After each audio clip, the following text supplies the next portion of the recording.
Hey, welcome to Let's Eat with Russ. Today I'm going to show you how to make a great steak into a spectacular steak by doing it Oscar style. So Oscar style basically means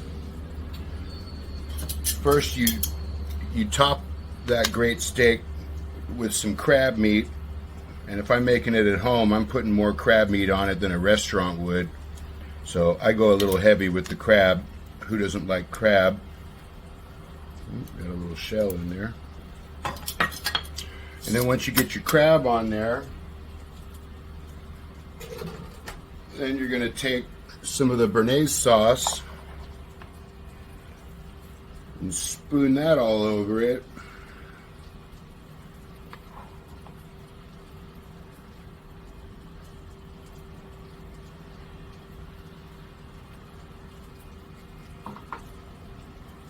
And then finally,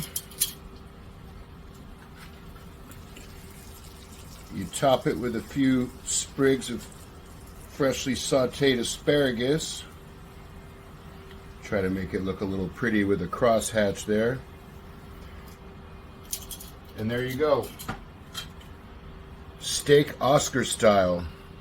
I assure you this is going to be delicious.